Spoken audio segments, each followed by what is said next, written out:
non-copyright music.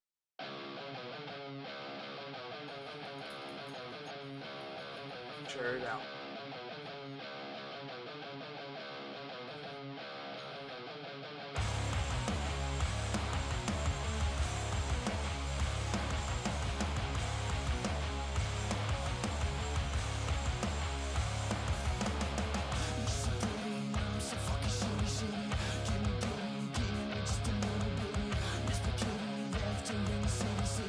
I'm so shady, damn, it's just a little bitty.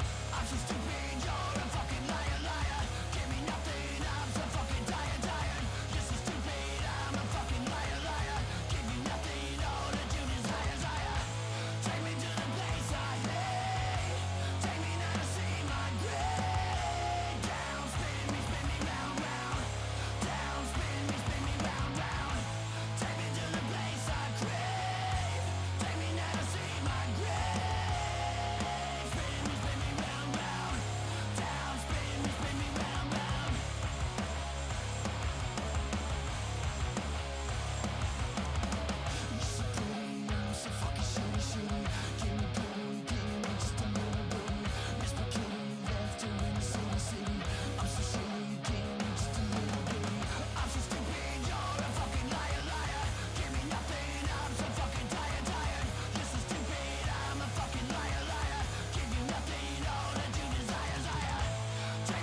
groundbreaking series is streaming Wednesday, exclusively on Disney+.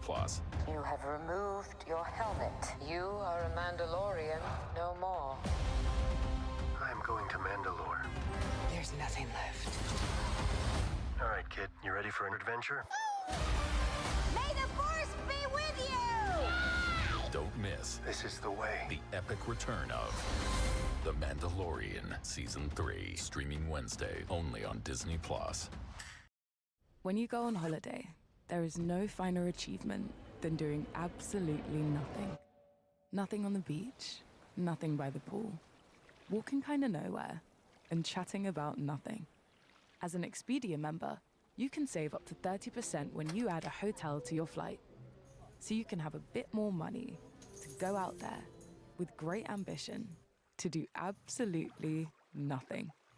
Expedia, made to travel. You can't blame me, I gave my soul, and all that's left was swallowed.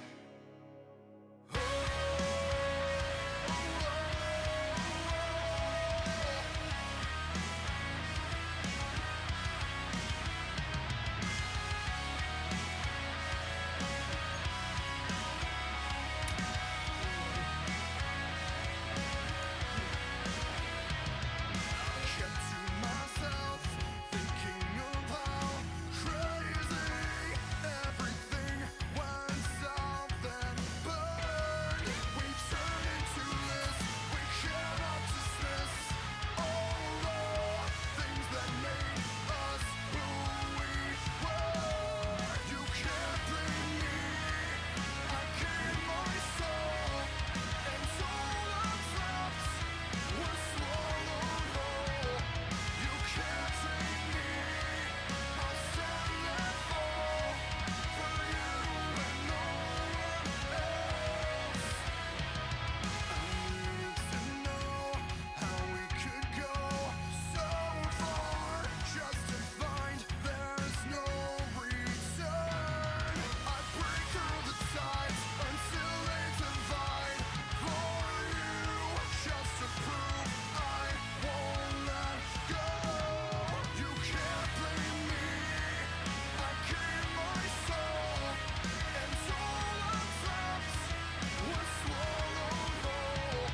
You can't take me, I'll stand and fall for you and no one else.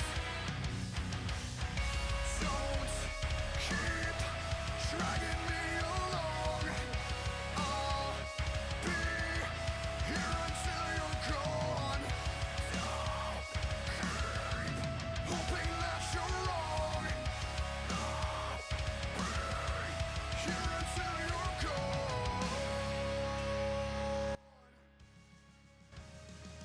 You can't blame me, I gave my soul, and all that's left was swallowed whole.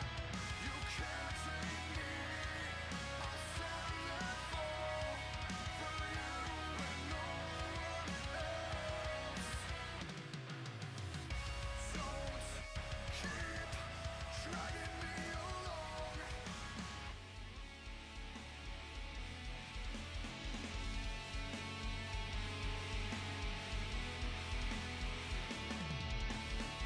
Where has the time gone? It stood within each of our minds. Your sudden silence, 6 songs into the night. All our hearts on the break. Something only time can change. We'll carry on like we always do. Show me the way. I will meet you again. I make a promise to myself. What is going on? What is going on? I am Transgamer, and this is the podcast. We are back, guys. 100% we are back. Hopefully the next couple of guests does not cancel, but we're alright. We're alright. Tonight, the doctor's in. Dr. Cindy Little with Waco Ghost. And she is an actual doctor. Actual doctor. But anyway, I met this wonderful person there at RogueCon. She was doing a podcast, and I like the paranormal stuff too. I was like, well, I haven't stopped long enough to do a paranormal podcast, so I told her, hey, can we exchange cards? She gave me a card. I gave her one of my old cards. One of my old cards that had the Linktree that I don't use no more. But I marked it out and I put pillar on there. So, I mean, it was one of those things where hopefully it worked. And it worked. It worked. So, anyway, we are going to bring her on, and we are going to start this podcast. Yeah. Bring her on. How are you doing, Dr. Little? I'm good. I'm How are doing you? just fine. Trying to minimize some have. So, let's before we get into everything, can you explain a little bit about yourself? Okay. Yes, I'm Cindy Little, and I am a parapsychologist, and I am also a paranormal researcher and business owner of Waco Ghosts. And I've been doing this for the past 16 years, and I've always had an interest in the paranormal ever since I was little. I was that geeky little kid that spent her lunch hour in the library reading real ghost stories, and came across a story by Jeff the Talking Mongoose in the UK, and I was hooked. And then fast forward to when the Ghostbusters movies came out and the TV shows came out, I thought, oh, hey, there might be a little bit of science behind this. And that fascinated me even more. And so kind of the rest is history. It's something that I just love. Nice. Like for me, I had a paranormal experience whenever I was like really young. I want to say 3, maybe 4, and I saw Hmm.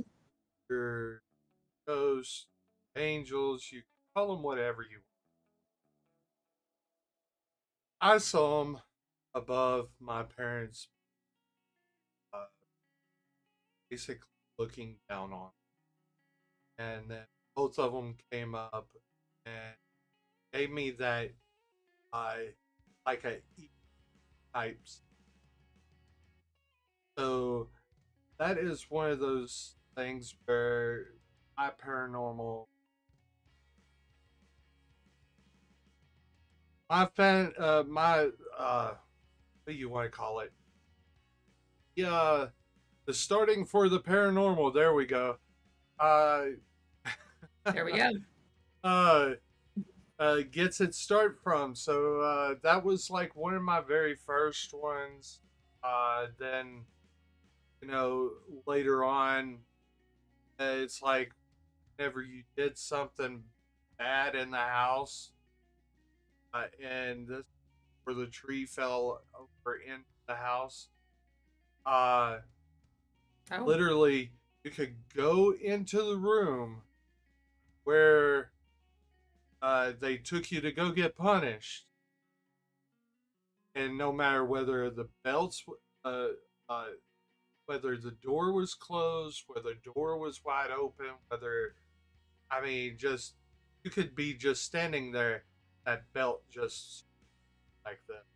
I'm like, my God, wow. Cool.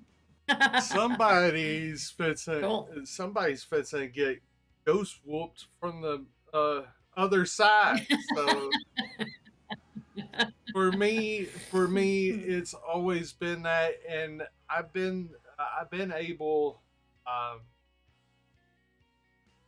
This is one of those things. I used to live over in Mahia, Texas, looking at apartments up there, and literally, I knew what was on the other side of the apartment. I could go up in there, up into the apartment. Like, no, bad juju. Right back on down to the truck. On the other side of it was a um it was what is that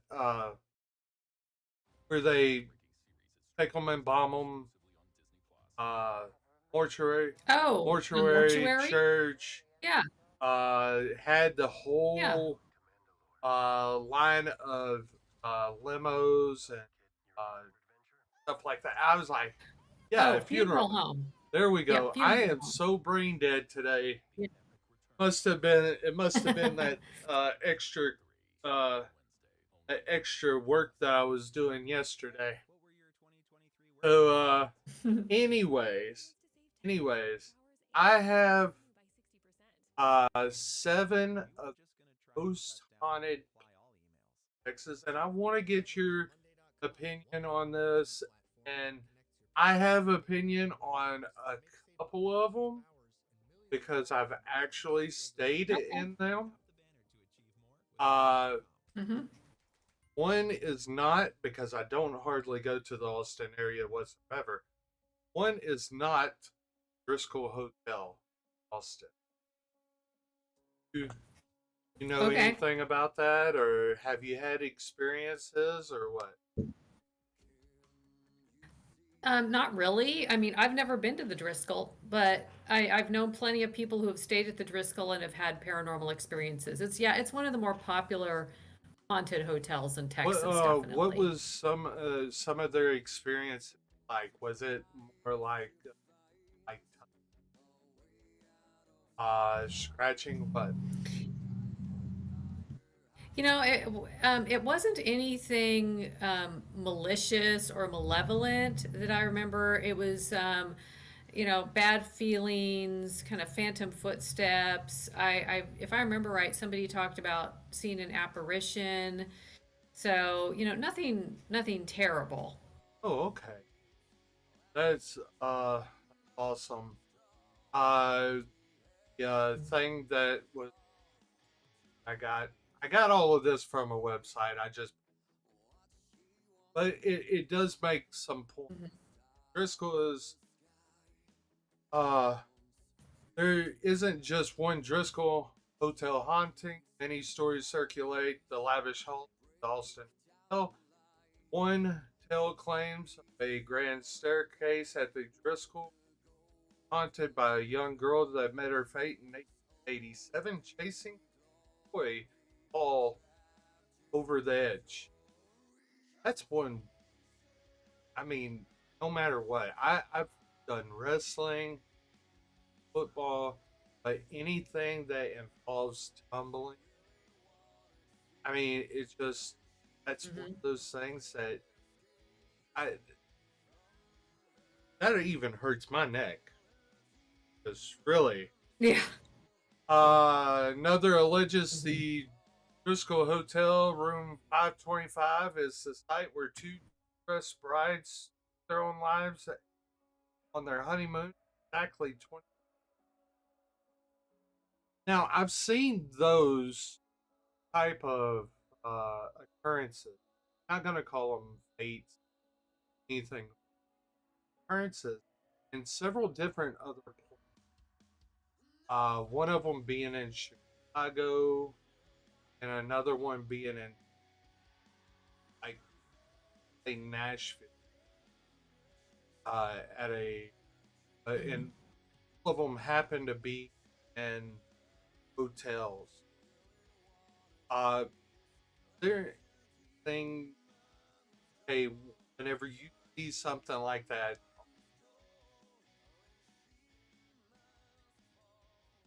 how is it? Guess what I'm trying to say is how does it uh come to you in your mind and stuff like that? How did because to me, I don't think that they're fates. I think it's like out of the blue. Yeah, I agree. I approach the paranormal quite a bit more scientifically. I do investigations with people that approach it more metaphysically. But I look at situations like that and I just see it as coincidental. And something else you might want to keep in mind and have your listeners keep in mind in going through these ghost lists online, like the most haunted, some of the stories are just urban legend. They aren't even there's no history to back them up. So you have to really question the stories in the first place. I'm not saying that's the case with the Driscoll, but I always take these stories that are listed on the internet with just a little grain of salt because they may or may not be Now, true. with this next one, Hotel Galvez.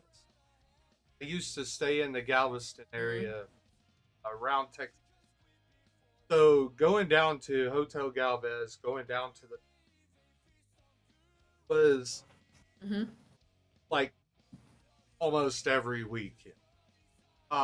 So Hotel Galvez is actually haunted. I've stayed there. You walk into the doors, there's a flood of emotion that come out. And even once you Hmm. step on their property, it does this thing. Now, I stayed Hmm. out on the beachfront side of Hotel Galvez, and at night, it seems to be footsteps imprinted into the grass, like they're coming back from Cool. into That's that cool. what I think it was a school, something like that. It's a point in time.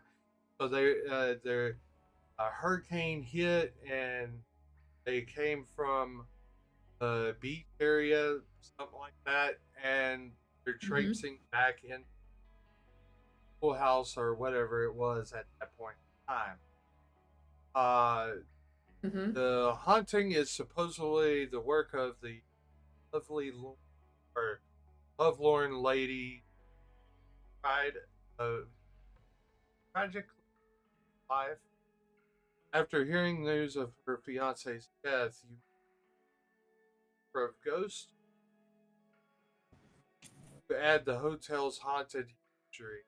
Now I've never.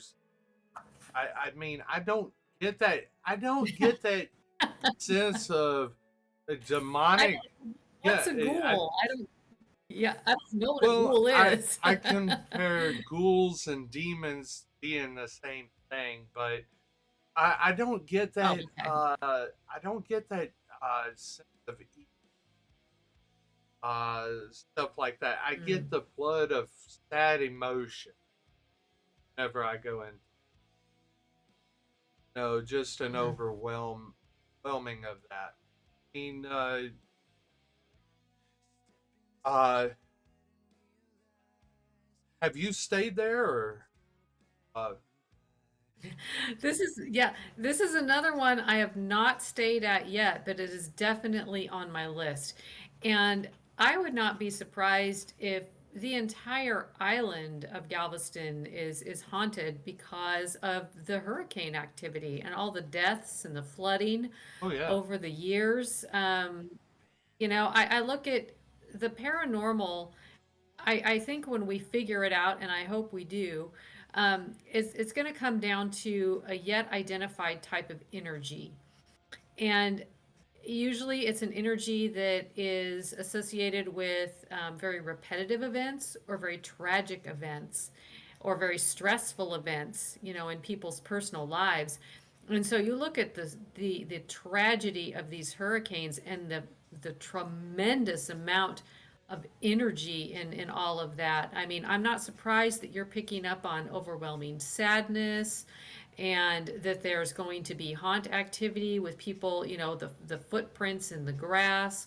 All of that to me just it lines up that these hurricanes provide this energy for these types of manifestations. We don't exactly know how it works yet, but it seems to be a pattern. And so I am not surprised that the Hotel Galvez is really Well, I mean, really any haunted. type of weather events where people have lost their lives, I imagine their foot just not. It's just Yeah. not gonna go and just dissipate. Not like what you see in the Vampire Diaries. Mhm. Will be a peak. Yeah. I mean, it's not like that. I mean, uh, you know, stuff like. So number 3, we have uh, Cafe Dive Bar in Houston. I'm not for sure whether I said that right, but it's believed to be Um, the oldest bar in Houston. It's housed in the oldest commercial building, which opened as a bakery in 19. Season Bar was also a drugstore and a hair salon before becoming the bar in the 1960s.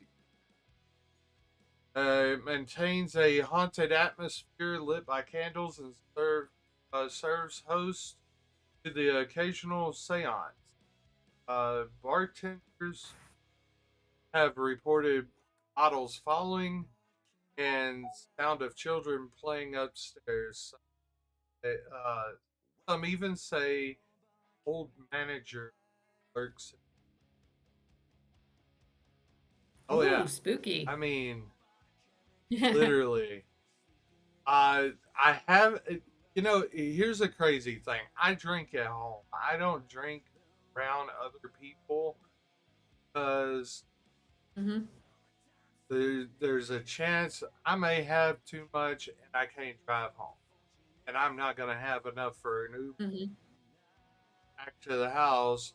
I'm not gonna Hmm. have an Uber back to so it's more about just drinking at home, having fun, doing a podcast. So yeah. Uh so do you go and do any of the bars and stuff like that? Any chance? I have investigated one local bar here in Waco, and they at the time were really concerned about confidentiality, so I can't really say which bar it was, but it was a bar here in downtown Waco where very similar things, but they would see like shadows, shadow figures. They heard what sounded like a snake, a rattlesnake in one of the corners, which I thought was really unusual. Yes, glasses moving across the bar, things falling and breaking. In fact, when I was there, I got some really strange EMF readings. That's electromagnetic field readings. And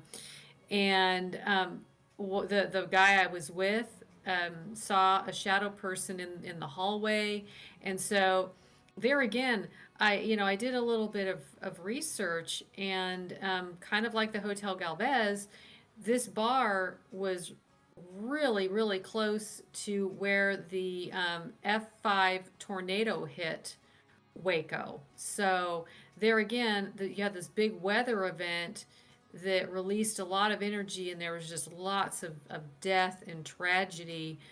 And the building that the bar was in survived, which was great because a lot of buildings didn't. And so, it just makes sense to me that you get these big major tragedies, and later on, there's haunt activity. By the way, I just wanted to spot this out if nobody's I have one of my mods Hmm.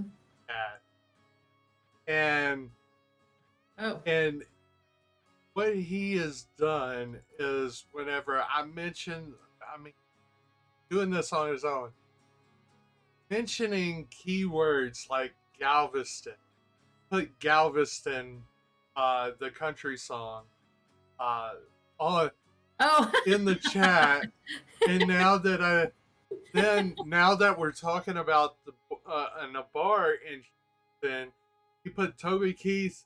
Yeah, it's like Toby Keith, I love this car. That's awesome. Yeah, I can see it. Ah, Very nice. Very nice. by the way, I Mhm. just wanted to say something. We do have a new sponsor. It's HelloFresh. It's for 30 days now. There is going to be a or code in the chat over here or right here.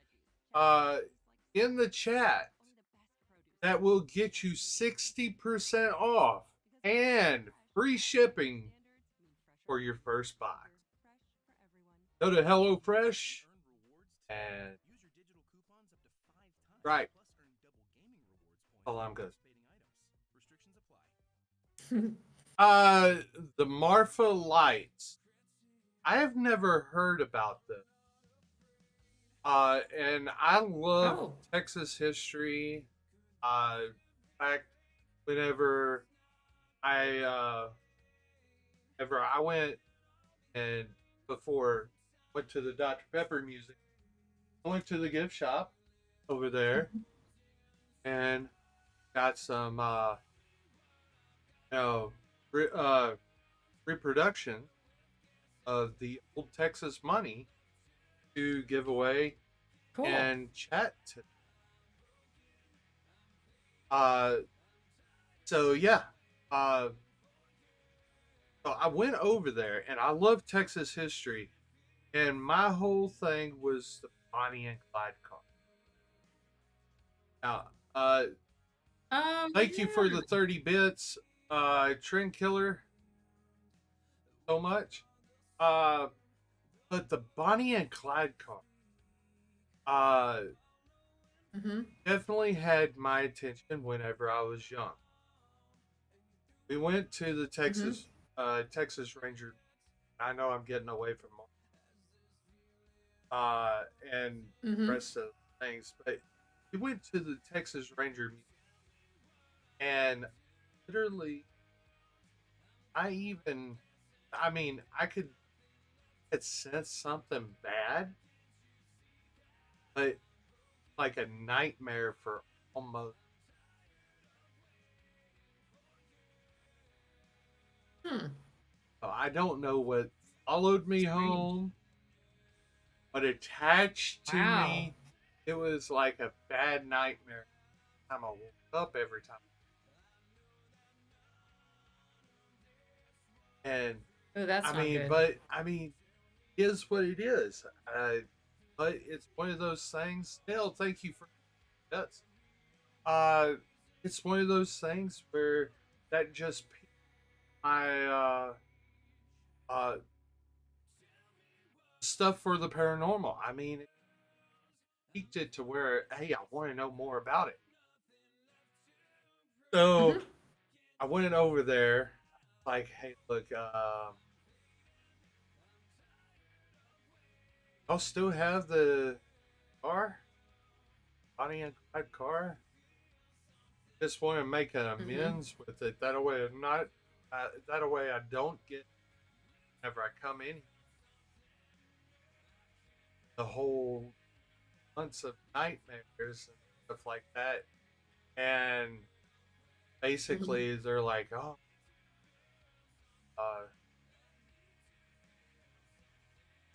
for a certain amount of time, and then basically we found out where it was.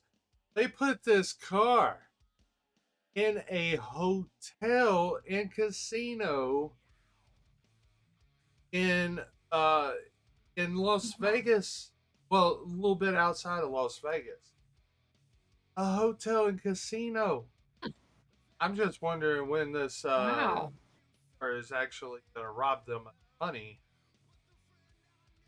and claim it for Bonnie and Clyde. I always wondered what happened.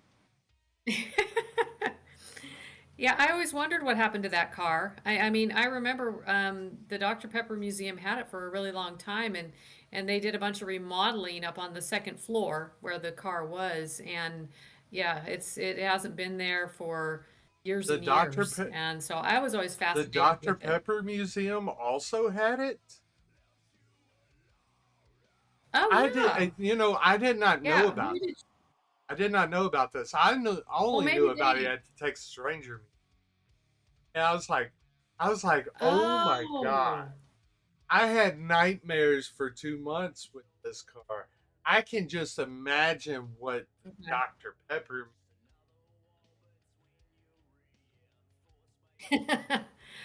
Yeah, it was there for quite a while, for years and years. And then they, like I said, they remodeled and it hasn't been there for a very long time. I had no idea that it was at the Texas Oh yeah. Ranger Museum. And I've heard reports from workers at the Texas Ranger Museum that the museum and the gift shop especially are haunted, and I wouldn't be surprised Now, at all. I going in there yesterday, I felt something like uh like far off trying to stare at.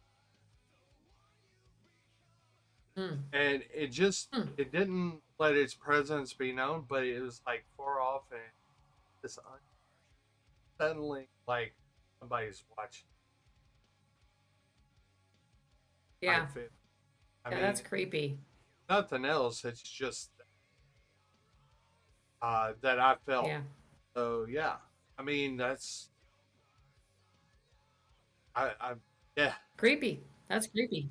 So the Marfa Lights was a infamous history state of Texas. Uh, Western Edge State accounts of red, blue, and white lights, most commonly glowing orbs, in 19th century. First recorded sights of the lights was in 1883. Young Callahan was driving cattle to Casino Pass and thought it was flickering lights, night sky, maybe a patchy campfire. Now, going into like the video side of paranormal glowing orbs, it, you could see them in infrared, and Hmm. they'll shoot across the room. I mean, crazy. Or they'll Hmm. just linger and then go into a person. But Hmm. have they been to explain if they With JP Morgan Wealth Plan, far more other goals are closer than you think, like a lakeside different retirement colors? on the early A side. purple, Start by linking all your banking, lending, and investing bright accounts green one, so you Um, or never what? have to yeah. worry about your money. Then set goals. Yeah, I've seen lots of pictures and videos of different colored orbs. Um, Very few orb videos or pictures get my attention because there's just too many things that they could be, like dust or rain or fog or any number of things. But there have been some orb videos. For example, I do paranormal tours at the Dr. Pepper Museum, and we have one orb video from the back stairs that go down to the basement. And it looks like these bluish colored orbs are actually walking up the steps. And I think that that's just a really intriguing video. It's not just the typical floating orb or even shooting around orb. These things looked very deliberate. So I really wasn't sure what to make of those. Most of the time they're kind of floating or kind of shooting across the screen. And I'm like, oh, maybe something paranormal, most likely not. However, I've also talked to people that have seen orbs with their eyes. And I think that's completely different. I think that there's a much higher likelihood that if you're seeing orbs with your eyes and not through some piece of, equipment, then that's something pretty extraordinary. So I'm jury is still out for me on the whole orb phenomena. Some seem to be genuine paranormal type activity. Most of them seem to be kind of dust and water vapor. Right. By the way, Arcade, thank you for the 71 and the 49 bit. Thank you. So the next one has always been on my list of wanting to go down to been on Battleship of Texas. Uh Warrior and submarine. They're right by it. Can't remember I think it's Sequel or something like that. That they had that. Oh yeah, yeah. I've been there. Yeah. I've always wanted to go on to the USS Lexington. It was it's supposed to be I've seen it on several ship sides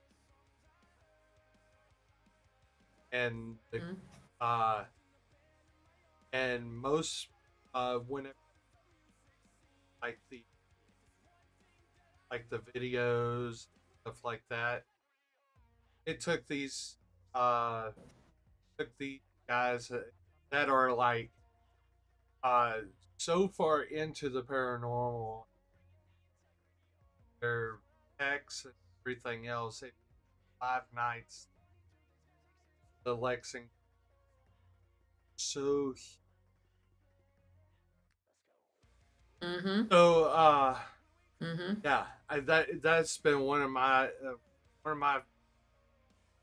bucket list items that I wanted to do. But the thing says Texas most haunted destination. It's spooky when younger than the age of 12.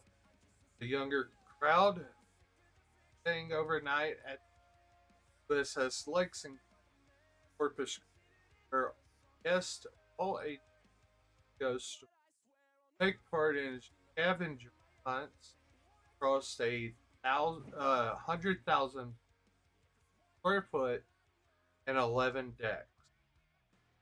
Don't worry, they say the ghosts here are more mischievous.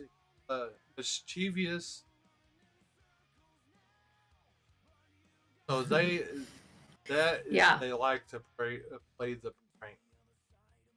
Oh wow! Thank you, Arcade, for the 500 bits. That is one entry. For the grand prize that we have, which is, by the way, Dr. Pepper glass that I bought at the museum. Dr. Pepper jelly beans at the museum, and the replica money from Texas Rangers museum. No, Clean Man, there's not a PS5 giveaway. You're gonna have to try a whole lot harder than that. The next one I've been to, and probably every Texan and probably everybody in the South has been, the Alamo. So, okay, everybody's got their own stories about the Alamo. To me, more despair whenever I walk into it, and stuff like that. It's despair, it's sadness. Basically, it's like get the smell of death. Have you been to the Alamo? If so, Yes, actually, these last three, finally, yes, I've been to Marfa and looked for the Marfa lights. I didn't see the Marfa lights, but looked out over the desert. Marfa is a really cool little town in West far west Texas. It's a fun place to visit. And I have been to the USS Lexington, and I hope you get there. The ship is indeed, it's massive. I didn't encounter any ghostly activity there, but just for the historical relevance of it, I mean, it's an amazing, amazing ship.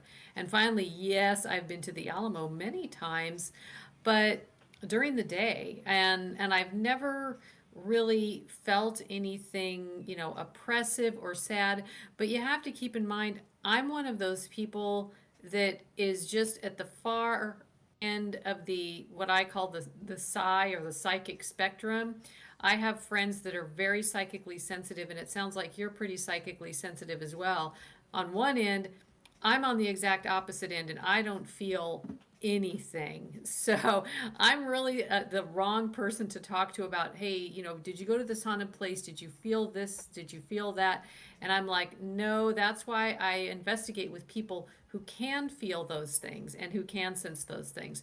But there again, I have no doubt that the Alamo is haunted for the very same reasons that, like the Galvez is haunted or the Lexington is haunted. There's been a lot of energy and tragedy. So I wouldn't be surprised if that energy is still hanging around and creating activity. Well, to me, there's three different. I'd say three different spectrum of, when, like, for a person to feel haunted. I mean, you have the people that are like me, very sensitive. I can go up to a place. Then you have the ones that hear it and you're like Aggie and they're going take off. Yeah. And then you have the people back behind the science. They're like, okay, well, we want to take a picture. Mhm. And I mean, and all three of them thrive together as long as you number two, Mhm. dog lead. But Yeah. Yeah, thankfully I don't investigate with the number two people. I mean, I have plenty of people that are, not plenty, but I investigate with a few of the people that are like in the number three category and a few that are in the number one category. And yes, having that combination of kind of more rationally minded and scientifically minded people versus the highly sensitive, kind of more metaphysical people. I mean, yeah, it makes for a great, great team, because each one can pick up things that the other is not picking up on. So and it's really see, helpful. here's the thing about me. I'm very sensitive to paranormal, and I can actually, I can almost smell what went on there. But I'm one of those people that I'm like you. I wanna take a picture of it. I wanna prove to the world, hey, look, Mhm. I wanna Yeah, I and they wanna are real. I wanna prove Yeah. to you that I can catch that demon up there in the corner being a poltergeist.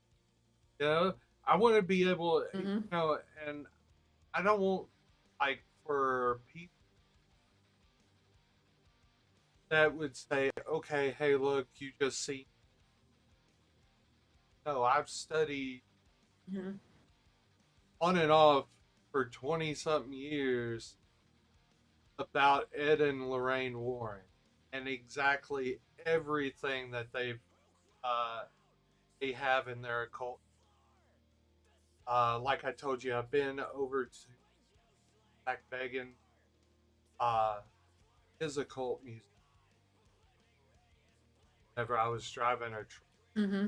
that was that was especially the little dolls that he has, and what I've heard Oh about yeah. those dolls, that you can actually, if you at them or if things. There was a guy that 6 months before uh before I went. I did not know nothing about this. The episode out on travel, and basically I went through there. I looked at everything. He was in the middle of remodeling the house that was in Ohio for parts of it to be there because it can.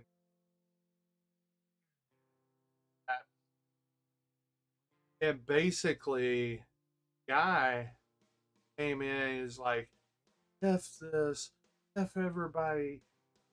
I'm not even. And girlfriend survived the motorcycle accident, but he Oh dear. was killed. Ooh. And it was linked. It was that's linked bad. back to that one call. Yeah, Oh wow. Oh, it that's is. horrible. So I mean, I believe in my mind and in my life that yes, it is real. I mean, there is some paranormal. Not, I haven't. Well, let's say like this. I have not found it. Vampires. Red Oh yeah. dogs. Yeah. Red Shapeshifters. dogs. Yeah. Now, whenever I think of shapeshifters, I think of what was it? East Texas. Not East Texas, West Texas. On out into Mexico, there's a Navajo or Apache property land, and called Skinwalkers. Oh, Skinwalker Ranch. Yeah, that's in northern Utah, actually. There we go. Yes. I was thinking it was Lots closer. of crazy reports. Yeah, well, Southwest. Yeah, lots of crazy reports of UFOs and ghosts and skinwalkers and giant wolves and yeah, there's a TV show on that now. But yeah, crazy place. It's one of my bucket list places. I would love to visit Skinwalker By the way, Ranch. if you haven't already, there is the link to the HelloFresh stuff. Go in, get 60% off, free shipping. Just wanted to throw that out there. That's the first time I saw the link. So yeah, that was one of those things. Whenever I think of the shapeshifter, I think of the Skinwalker. Several paranormal, and Yeah. I mean, literally come back with photographs of like, Yeah, it's crazy. Looks crazy. and and another one is I haven't seen any wet dogs.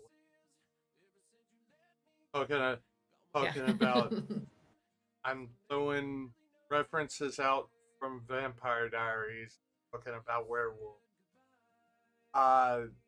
Those being on the far spectrum.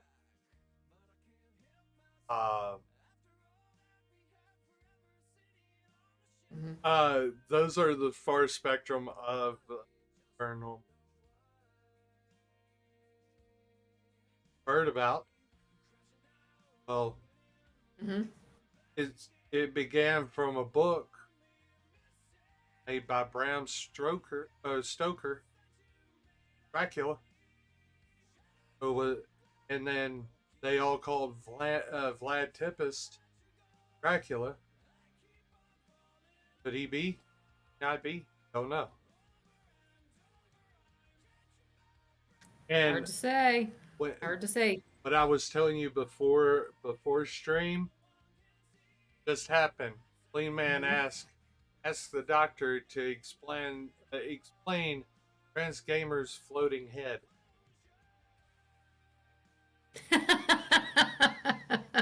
I told you.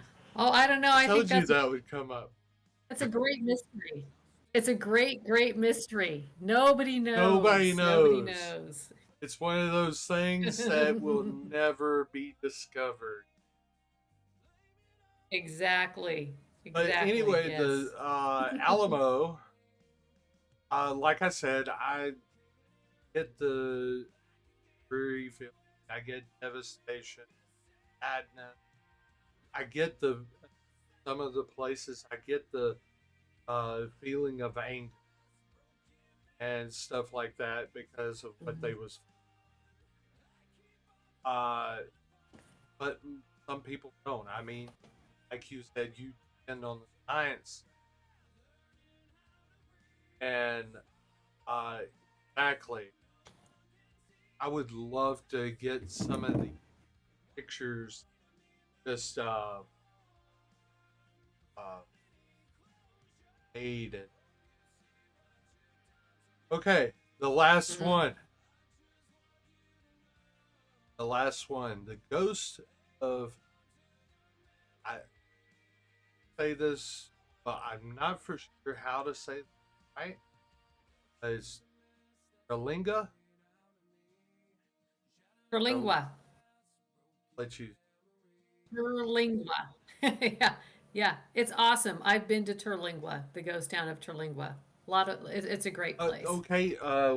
Could you explain it? That Well, actually, it's just a little town that's right outside of the entrance to Big Bend National Park there in West Texas. It's got this really cool little historic graveyard, historic buildings. It's great for stargazing because there's just no lights out there. I went into the cemetery at night. We stayed there. We camped there for a few days and really didn't see anything or get anything paranormal, but I know that it has a reputation for being haunted. And, I wouldn't be surprised if it was. It just happened to be that when I was there, I just didn't experience anything. But it's great, especially I recommend it for people who are photographers that really like to take pictures because, I mean, just the beautiful rock formations and the night sky and the buildings and it's a really cool place. It's one of my favorite places in Texas. okay. Let me ask you this. Uh, for people who don't, uh,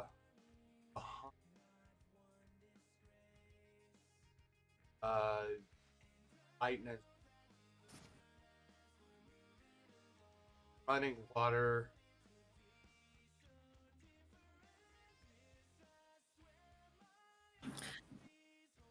like a certain type of rock, like limestone. Is there anything that would just make that lot stronger? Do you know what I think amplifies or makes paranormal activity stronger are certain people. I think we have on the academic side of things where I do my research with some of my research colleagues, we have there's something called haunted people syndrome. And I'm not going to get into that whole thing, but there are people that are wired up, kind of like yourself, to experience paranormal activity. And when these people go into places that are reportedly haunted, activity kicks up.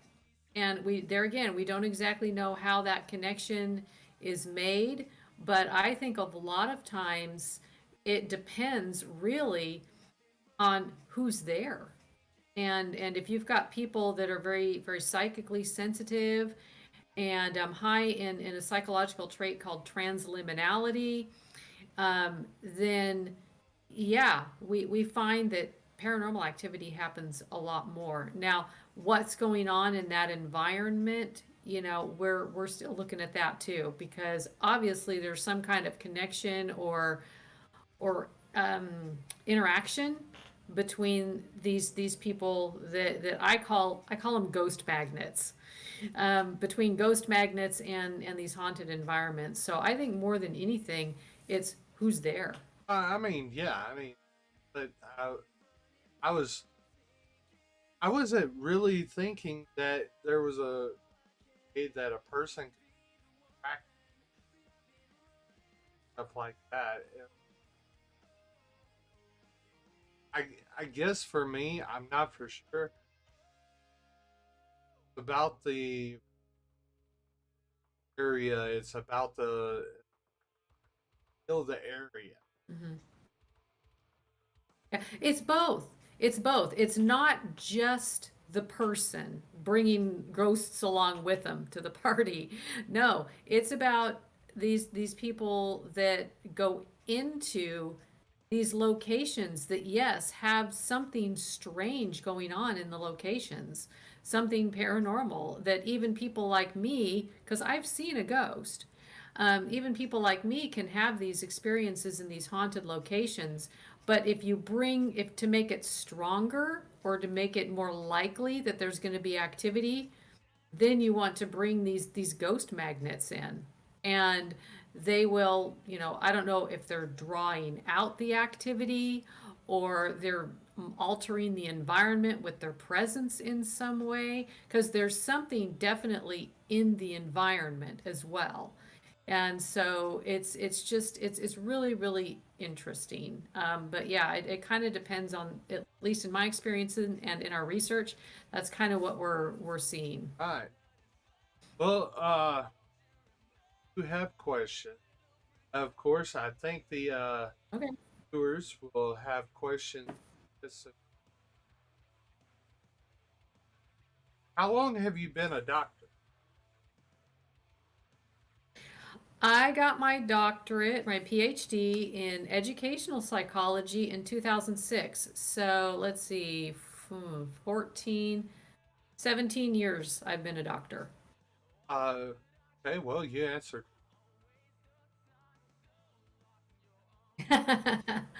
So what made you? Okay, you answered this ahead of schedule, but uh, for the audience, uh, what made you pick the paranormal career? Yeah, I talked about this a little earlier. It's something I've always been interested in. And then, fast forward to like the Ghostbusters and ghost hunting shows and everything. And that got me interested all over again as an adult because it looked like there was some science behind this. And then as I did more research, I found the field of parapsychology, which is where, ghosts and hauntings have been scientifically studied for over 150 years. I mean, there's a whole bunch of scientific literature on this. And that I found even more fascinating.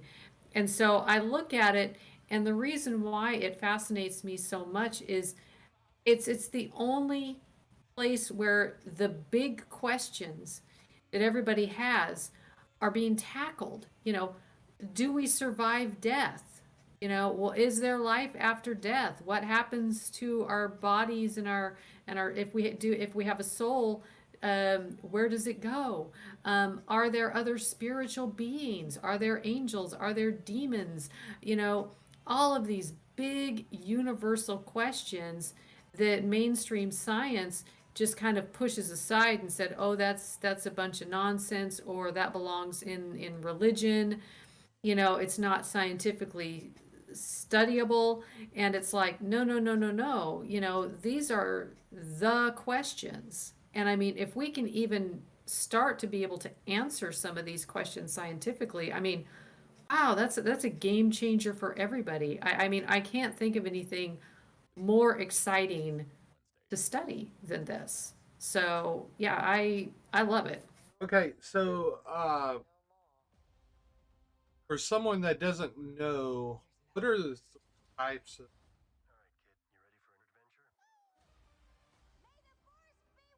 And Okay, yeah, go well, ahead. Go oh, ahead. I'm sorry, go ahead. Yeah, no, that's okay. We have three kind of general working categories, and what we've got intelligent or interactive haunts. We have residual haunts, and we have poltergeist activity. And so interactive intelligent haunts are the ones that you see in the movies. The ghost comes out and scares the people and or talks to the people, or they interact with the living. There seems to be consciousness there, and volition, residual activity. That's a lot more common. Those are the phantom footsteps, or the phantom smells. I get a lot of reports of like, oh, cigar smells or perfume smells. Just kind of these phantom things that repeat over and over again. Like the battlefield at Gettysburg, big place for residual haunt activity. People will hear soldiers screaming and yelling. They'll hear cannon fire, gunshots. So just kind of these residual things. Poltergeist activity is a little more tricky, because it can be caused by people, but it can also be caused by things going on in the environment, kind of back to that haunted people syndrome thing again. We have a little bit of a tough time parsing it out, because it is also seen in those intelligent haunts, with the interactive ghosts. There could be poltergeist activity. There could be things moving around. So it's a little more tricky, but those are just kind of the three general categories that we kind of put things in. And I will say a lot of haunted places have all three going on, or or even just one experience. It can be all three things going on at the same time. You can have a ghost and some things moving around, and you can be hearing some phantom footsteps. So it's still kind of unclear as to what these categories are. So, but that's kind of in general. So, lost my place.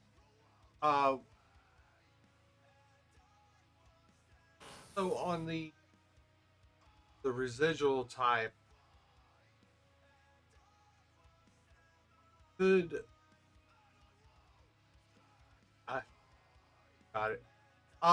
Well, anyway, what are some of the most haunted places you've? I think probably the two most haunted places I've investigated here in Texas is the Palace Theater in Marlin, Texas. And I hope you don't mind, but I'm going to make a little plug here. We do Paranormal University at the Palace Theater in Marlin.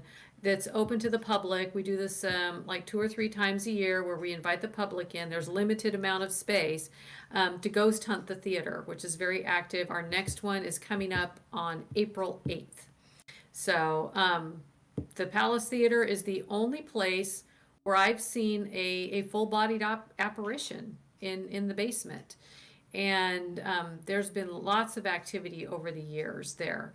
And the other place is Haunted Hill House in Mineral Wells, another really, really paranormally active place. And I've investigated there a couple times. So really, really fun places to investigate. So on this Paranormal University, what do you cover beforehand, or what do you? Is it like EMF? Go find a ghost.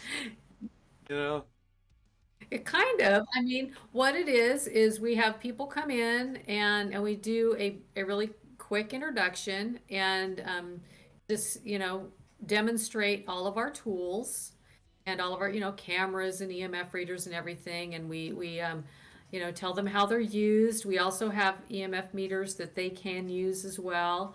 And, other things, like dowsing rods and spirit boxes and things. And so we'll do like dowsing rod demonstrations and sessions, spirit box sessions.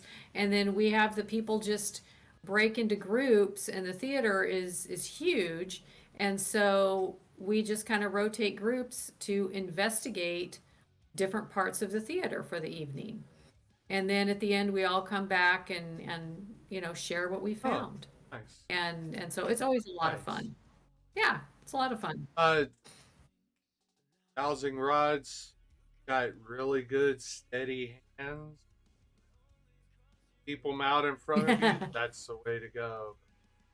For me, I like our little REM pod. REM pods are great. Yeah. That is, I have a lot of equipment, but I do not have a REM pod. And yes, dowsing rods. I suck at dowsing rods. You ain't the only one there. And I tell people, You ain't the only yeah, one. It's like yeah. And so, it's like I can hold them out there for a little bit, but then my arms get. I'm like, yeah, so yeah. yeah, yeah. So Mm. okay, on what you investigate versus the whole state of Texas. But what is the most haunted? Yes. In the whole state? What would you consider the most Okay. haunted? Oh wow, that's a tough one. I'm leaning towards Jefferson, Texas. The whole town of Jefferson. That's a creepy, weird little town. I love it. It's a great place. They have paranormal conventions there, but yeah, a lot of the houses there have paranormal activity. There's also Bigfoot activity in the area, which is kind of interesting. And I'm leaning towards Jefferson probably being one of the most haunted places. What in about in the Texas. United States? Let's spread it just Uh, to the United States. And then we're gonna go to the world. We're gonna go to the world. I would say, at least in my opinion, probably one of the most haunted places in the United States is New Orleans. And I mean, I love going to New Orleans. It's a great place. Their cemeteries are amazing.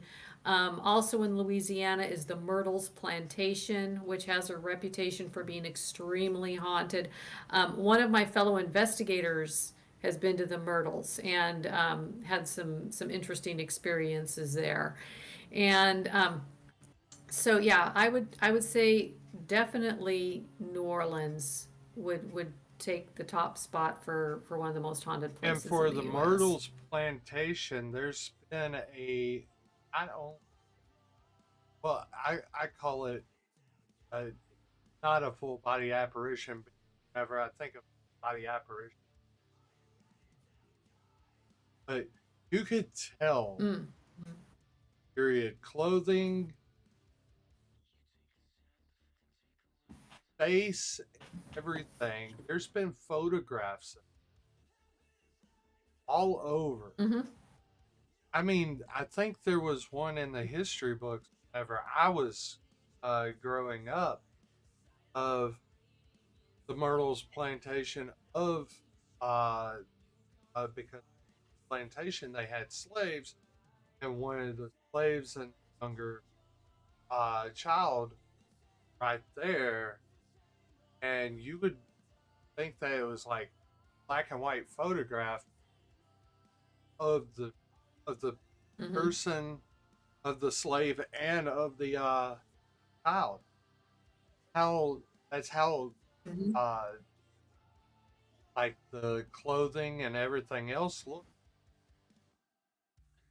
Yeah, yeah. It's one, like I said, it's one of my bucket list places. I would love to go there. I still plan on going there, but yeah, one of the guys that I investigate with, he is he is a straight up psychic, and is great to have on investigations. But he went to the Myrtles and yeah, got touched. His feet were like ice cold. They stayed in the slave shack. They heard, things like beating on the walls around them. And so really, really crazy stuff. And so yeah, I really want to go That's there. definitely one of my places.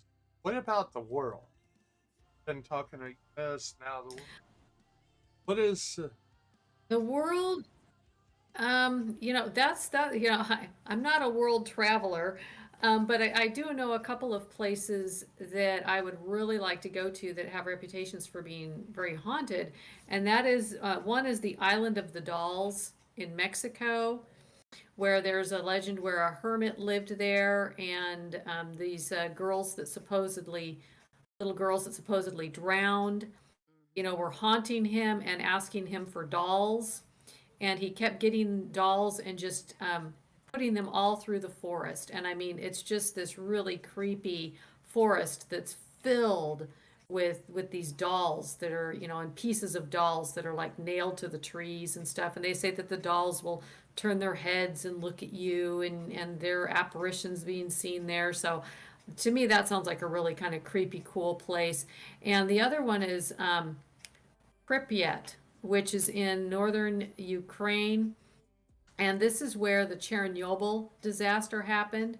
And the town of Pripyat was right next to it. And so, of course, they're just now allowing some people to come in because the radioactivity has died down just enough. And I think you can go in there and spend maybe 10 minutes, 15 minutes, before you get cooked. But it, of course, has a reputation Or for have the being third very haunted hand as come well. right And out there's your chest and be like this. yeah, Be, yeah, be like exactly. be like on Fallout 4, if you're a video game Yeah. person. So Yeah. I, definitely for me, world, there's a place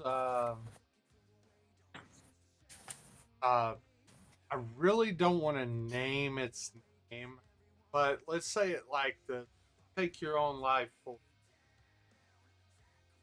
in Oh Japan. yeah, that is In tragic. Japan. Yes, yes, And yeah. it goes by a whole different name, but let's just Mhm. let's just say it like that. For like Yeah, Twitch and YouTube and all of that, because I don't want to get. But I yeah, mean yeah. that one place, and there's also another place. Uh, mine's always been castles, and Oh, I'd love to see I brought castles. Yeah. a name into it, Vlad Tempest, Vlad the Impaler. Mm. So I'm myself go to where it all began, Transylvania. Mm. Hmm. Oh, I'd love to go to Transylvania. Definitely. That would be a And great not place to even, go. I want to say, not even 200 miles away from it, there's a place called Devil's Gate. Oh, And okay. supposedly, this whole forest haunted. You get into the middle of this so-called forest, and it's straight grassland and Oh, wow. yeah. So Well, that that's sounds really that's interesting. like one. I mean, whenever I saw that, I was like, I got to go. And like I said, Yeah. I can't even make it down to Lexington. But I can't go Maybe someday. someday. Someday I need to get Ninja Mhm. Rich. There you go. So okay, so we covered Texas, best world. What are some haunted? Oh gosh. Well, let me see. We've got the Dr. Pepper Museum is haunted, the Hippodrome, the Alico Building, the courthouse, East Terrace House. That's one of the historical homes. Um, Cameron Park, the Cameron Park Zoo, and I think that pretty much I heard something about the covers it. castle. Oh, Cottonland Castle. I'm not for sure. They just called it the Yeah, castle. Waco. okay. Oh, like Witch's No, Castle? not Witch's Castle. Not Witch's Castle. Yeah, the castle is probably Cottonland Castle, and it was recently bought by Chip and Joanna Gaines and remodeled. And so it's now a big tourist attraction. I don't know I don't know if it was ever haunted. It's very beautiful. I think I've But yeah, I that's think all I've I know. drove right beside of it. I I didn't get Hmm. no feelings from it, but I was in a car. But people, Yeah. people was taking stuff like that news out there. I mean, everything. So yeah, Hmm. I kept on hearing about the castle stuff like that, and then I done a lot of research or what was called the witch. Oh, mm-hmm. I'm not for sure whether you got Mm-hmm. this. I haven't been up there yet. Or Hmm. castle. Turn part. It's yeah, it's just outside of the park on I think it's Adelaide or Adeline Lane, and it's um basically it's fenced off right now, but you can get there through the park. And I mean, yeah, you see the foundation of what used to be like a little house, and of course there's a big legend that this crazy witchy woman was, capturing children and sacrificing them, and and there's all kinds of paranormal activity up there. And I mean, I haven't experienced anything paranormal up there. I do know that there was a home up there at one time, and there was a whole community of people. It was called the Cedar Breaks. There was a prostitute that ran a a brothel out in that area. There was a cemetery up there. So lots of stuff happened in that particular area. But I did not get any kind of weird vibes or feelings from the foundation of what they thought was like the witch's castle house. But who knows? I mean, it could be haunted. The rest of the park Well, is from haunted. what I understood, they uh guy who bought uh where the witch's castle was basically riding trail bikes and stuff like that. Yes. So Yes. it was basically for that, and they had uh their paranormal there, and they said, so I mean, for me, I Yeah. I I don't know, but even Hmm. even the uh as a woman that was living, let's say in the 60s, was waiting on her son, something a story that went that was uh the Air Force. That's what I heard. Hmm. And uh Hmm. basically that's where I got. I mean, I've watched Channel 6's news reports, 10's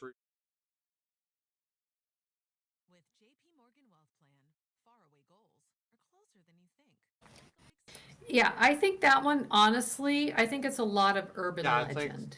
I I really do. think so too. Yeah, so many stories.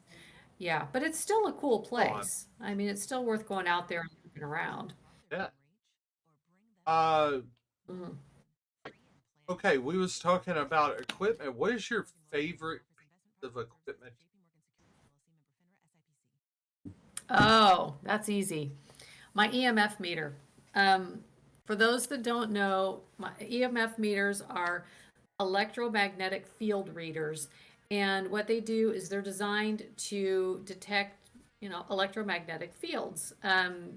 So, people have used them to check for faulty wiring in their houses, or, they pick up on our, cell phones and Apple Watches and the whole deal. Well, what they're also used for in paranormal research is that if you take an EMF reader into a haunted location and you can rule out natural electrical sources and you still are getting kind of erratic readings that a lot of times will like follow you around, like something's following you around, um, it is most likely paranormal. So we're finding that these electromagnetic fields and paranormal activity kind of go hand in hand. So I carry my EMF reader around with me like a security blanket at every investigation. I mean, I love my EMF reader. By far my favorite piece of equipment. Arcade Revolution asks, how far does a EMF reader have to from something detected? Usually it's about 10 feet. It will detect things within about 10 feet of you. Just kind of a general rule of thumb. Okay. So, uh, let's see. So besides ghosts, uh, what other paranormal have you encountered? um, I really haven't encountered anything. I mean, I've heard, the residual kind of noises. I've seen an apparition, but I haven't really encountered anything other than ghostly activity. I've never seen like a Bigfoot. I've never seen like a flying saucer, or the what are they called now? Unidentified aerial phenomenon, UAPs. Or shapeshifters or anything like that. It's just probably because I don't put myself in those situations where there's like the UFO hotspots or the Bigfoot hotspots. I just am always walking around in haunted houses. So I mean, yeah, pretty much I mean, I'll I have had to seen ask that ghosts. for UFO. I haven't seen Hmm. that. You know, who knows? Later on, I may. Yeah, never know. Uh, so I um. Hey, we was talking about like um basically the science. What does science say about craft, bewitchment, satanic eye, paranormal? What does science say? That it's a bunch of nonsense and that it shouldn't, it's dismissed. It's not scientifically studied. I mean, those are all things that are part of the occult. And it's something that my colleagues and I are getting ready to start studying is occultists because we think that there again there's this whole place that needs to be tapped for scientific study, and that is these very things, the evil eye or the witchcraft or whatever it is, all of these occultic type things that have been around for centuries. But yeah, as of yet, mainstream science just they ignore it. They just say that's a bunch of that belongs in the religion department or the anthropology department. That has no place in rigorous scientific So study. they want to put witchcraft, religion. Yeah. Yeah, and so, but yeah, just religious beliefs yeah, it's just religious beliefs in general. It's kind of, it is technically a type of religious belief.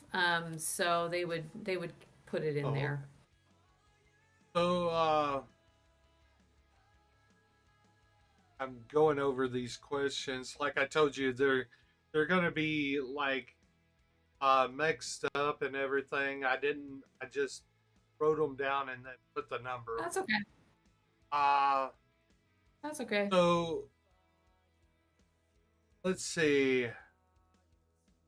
Uh, in the world, we know that there are demons, and to be put out there like in every place. How many times have you run across them?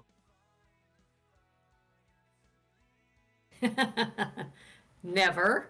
And I hope to never run into any kind of demonic type activity. Now, this is a big, you know, um, debate here again in the scientific community. They're going to relegate demons and angels to religion again. They're going to say these things don't exist.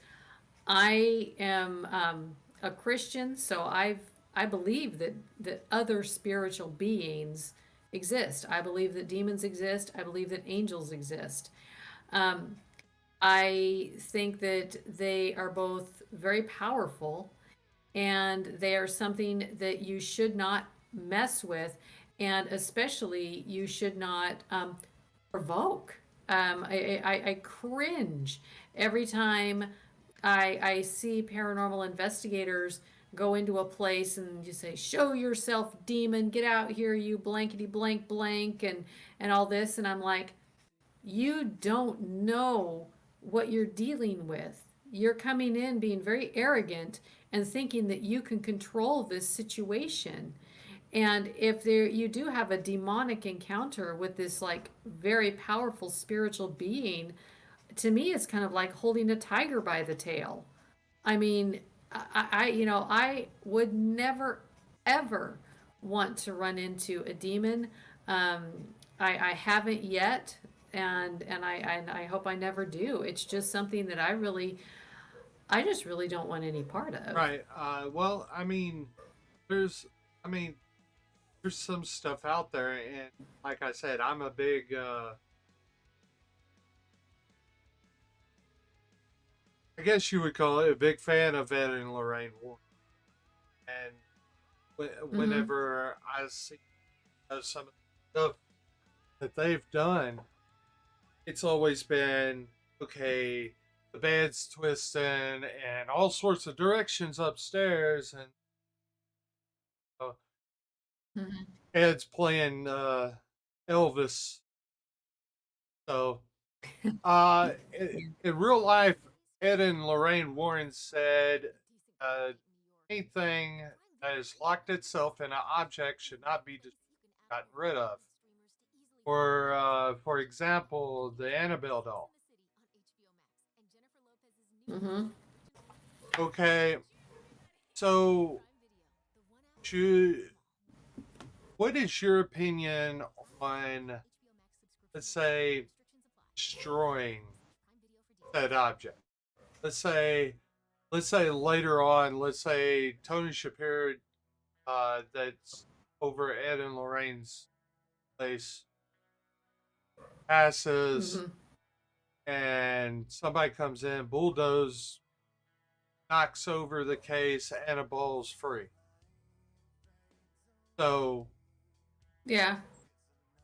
I mean, what is your belief on what Ed and Lorraine would about anything that locks its object should be destroyed or gotten rid of? Yeah, I had never heard of that before until until I read your questions. But yes, there are attachments to objects, and so that's definitely true. Um, but I also look at, well, haunted houses or haunted buildings are just big objects. And so there are things attached to them as well. And I know that there have been haunted places that have been burned down or destroyed. And, where does that energy go? I don't know. I would say the same thing about the objects. Okay, if Annabelle the doll is, burned in a fire, where does that energy go? Does it dissipate? Does it just kind of, get diluted in the environment? Or does it, is it a spirit that flies into something else? That's a good question. I'm really not sure. I don't know. Okay. So we was all I know this is like so far just going over and over in different directions. I should have made sure that every one of these lined up, but I didn't. So because I've been working at Amazon. Sorry. Thanks Amazon. Uh Yeah, it's all your fault. Trend Killer Syndicate says, has she played some of the new ghost hunting games at all? I am not a gamer. Sorry, guys. I just don't do the gaming Well, thing. there's one called Mortuaries Assistant. There's called Madison. There's one called Phasmophobia that deals with ghost hunting. Madison hunting, but Mortuaries Assistant, you're right there. You're dissecting the That's person cool. uh and literally haunting. I mean, Oh, I've I watched imagine. it being played. And I was like jumping out of my skin. So, Yeah. uh, so okay. So, two-part question. What makes something paranormal? I know we've been over it a little bit, but what makes something paranormal? That probably the most general definition I can give of that because of the name paranormal, which is kind of like beside normal, is something that we can't currently study scientifically, or at least very well. I mean, it's something out of what we see as the normal or the ordinary. It's something that is yet to be explained. We just don't quite have the tools yet to explain what it And is. being a psychologist, uh, Yeah, educational psychology is, yeah, and oh, I'm also a parapsychologist. Yes. what makes sense? Ah, That's a question for that's a me. very I good. mean, I'm one of those. No, no, this is a great question. I love this question, and we are figuring that out. Um, Basically, there are people that have psychic abilities, and these are there's tons of scientific study on these, and the psychic abilities are ESP, precognition, telepathy, clairvoyance, all of these things, telekinesis, being able to move things with your mind. So there are some people that are just wired up for this. Their minds are just they do these things. You have these capabilities. So you've got somebody that has psychic capabilities, and you combine that with their belief in the paranormal. For some reason, belief tends to play a role. And so if you believe that these things are true, that tends to be a big factor. And finally, people that are high in what we call transliminality. And what that means is we've got mental barriers between like our conscious mind, or gates. They're more like gates that open and close.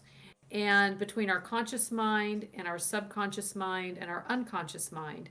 And people who are high in this what we call transliminality, their gates don't shut as well as other people's gates. So there's a lot more flow between the unconscious mind, the subconscious mind, and the conscious mind in people high in transliminality. So you get this trifecta. You get the person with the psychic abilities who believes in the paranormal that is high in transliminality, and that makes people very, very likely to be what I call those ghost magnets. The people that are very highly sensitive to paranormal activity.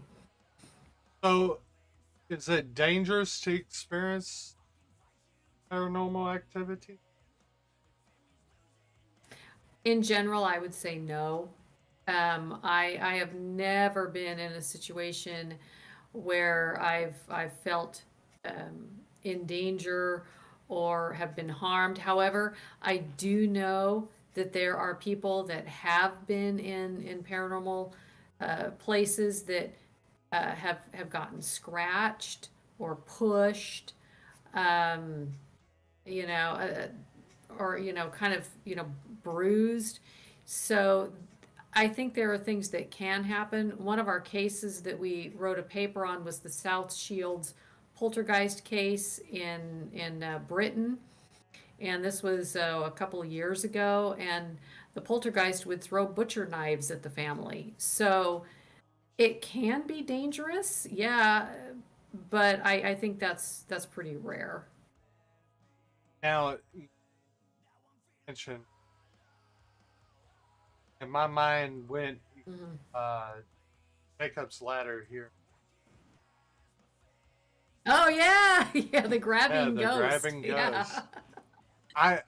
You Mhm. realize there's like over 100 trying to get them to.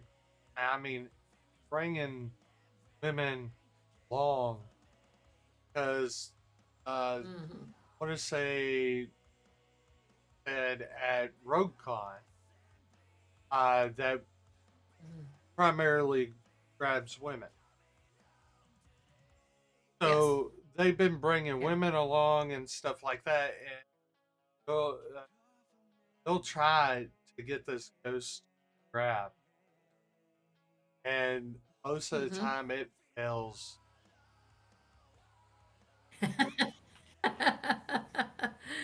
Yeah, but I'm hearing lots of reports, even to this day, it's been going on since the 1980s, about people going up and down Jacob's ladder that are getting, poked and pinched and touched. And so, that's actually pretty common in places that have paranormal activity. For example, like I said earlier, I do tours, paranormal tours at the Dr. Pepper Museum.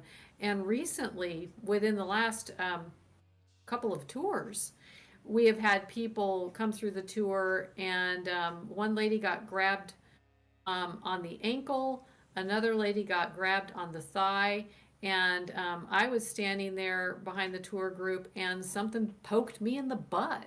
So we've got a groping ghost at the Dr. Pepper Museum right Oh. now, and it's kind of a new thing, but I'm sure everybody's kind of taking it in stride. Nobody's getting hurt or anything. But yeah, this type of activity happens Speaking definitely. of the Dr. Pepper Museum, I talked to Liz, and I got the. Mm. I'm very psyched about that because I want to do plan just through the Dr. Pepper and Hmm. videoing it, during the day. Then I want to take a tour. Hmm. I want to go catch something.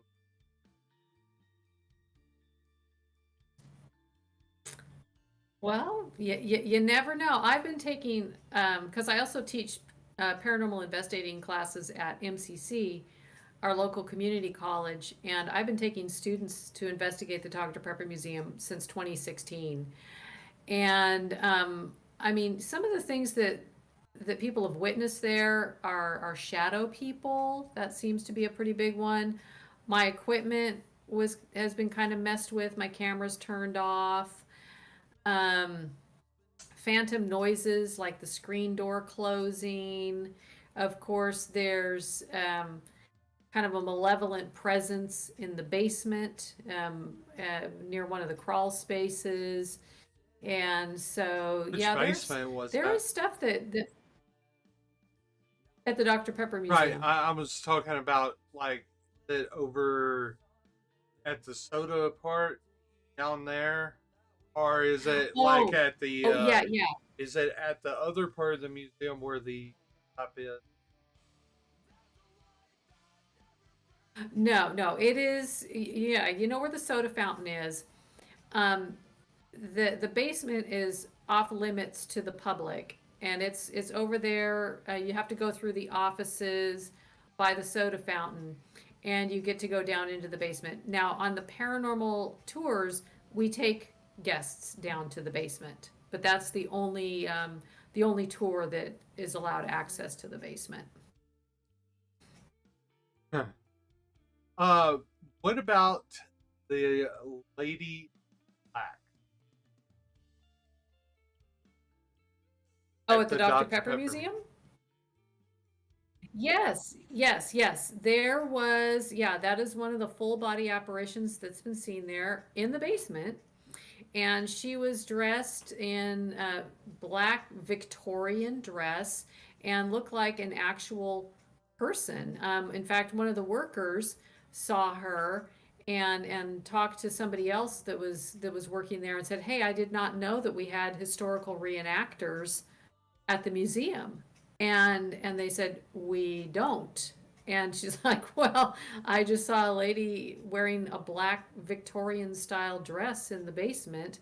And they're like, "Well, no, there's nobody like that here." So we're, it was a ghost. So yeah, so yes, we have a ghost in the So, basement. according to Liz, she's only been once, or is it? I as far as I know, she's only been seen once. So, comparing to traditional science, uh, psychology is a possibility.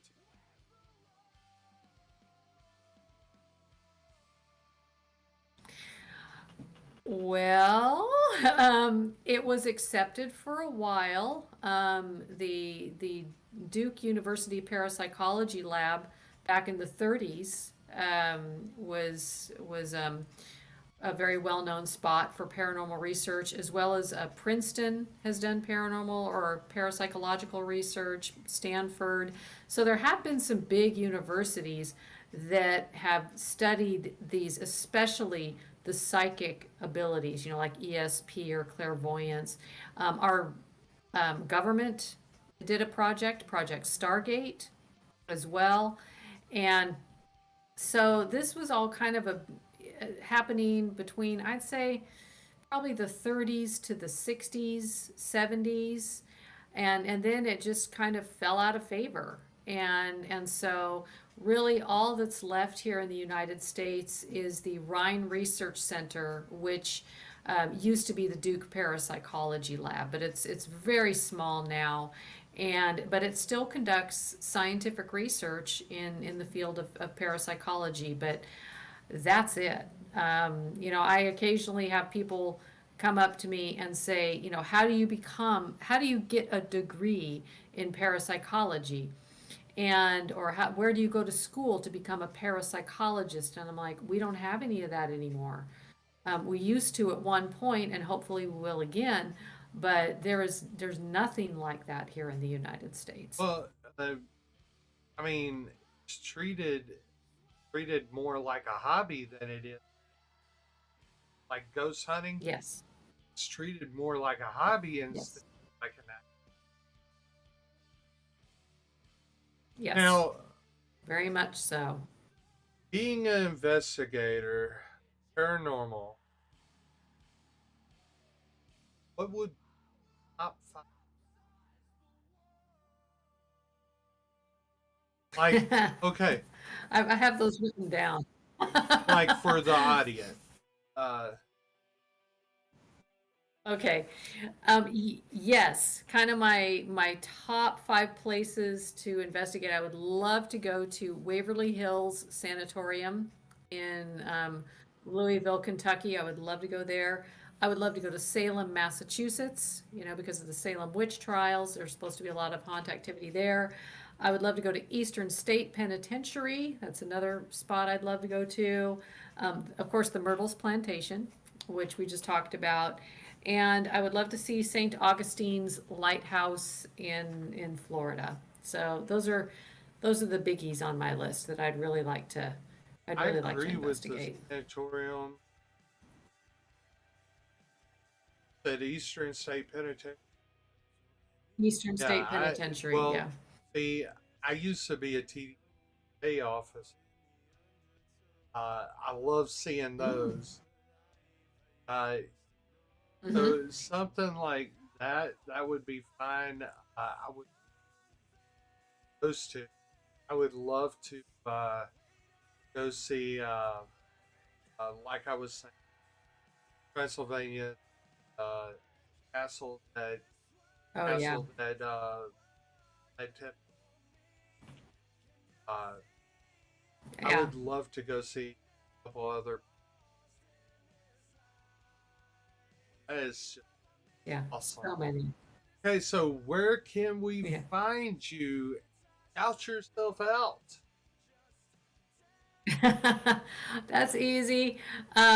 Just go to my website. It's Waco Ghosts, all one word, wacoghosts.com, and you'll find everything there. Okay, so what do you have coming up besides a university? Arlen? Yeah, we've got on April 8th, we have the Paranormal University at the Palace Theater in Marlin, Texas. Starting at the end of March, my next paranormal investigating class starts at MCC, the community college, and it runs for 6 weeks, and where we'll learn, techniques for ghost hunting and go to some haunted places around Waco. Um, Starting in March, the Dr. Pepper Museum is going to be doing their paranormal tours every week. So on Saturday nights, starting at 7, they go from 7 to 9. So that's something that I'm involved in as well as through Brazos Tours. We have Downtown Haunted Walking Tour, and I run those. And those are every weekend, Friday, Saturday, and Sunday nights. So got lots going on. Exactly. Hey, Dr. Little, I want to say thank you from everybody here at Transgamer Live, which is me, mods, my admin, stuff like that. Thank you so much for being here.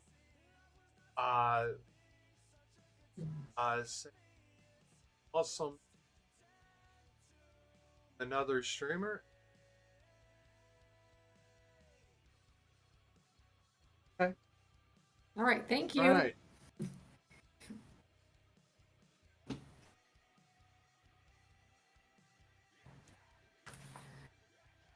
Hey guys, thank you for coming in. Thank you for doing what you do. Thank you for everything that you've done in the past and into. I love y'all just like I love my own family. Well, that's because you are my family. Anyway, I am going to look for somebody who on, and we over there. Vegan's on, and Bougie's on. Tell you what. Let's send you over to Retro Game Arcade. Right? Please stay for the raid, and I will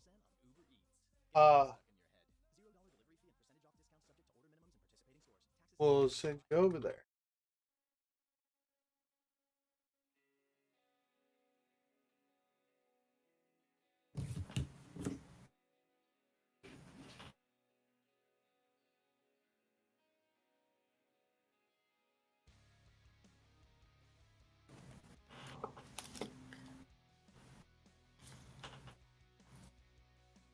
All right. Like I said, thank y'all for coming in. I will see y'all just I'll see y'all on the next stream, which will be Thursday night. It will be on live. See you later.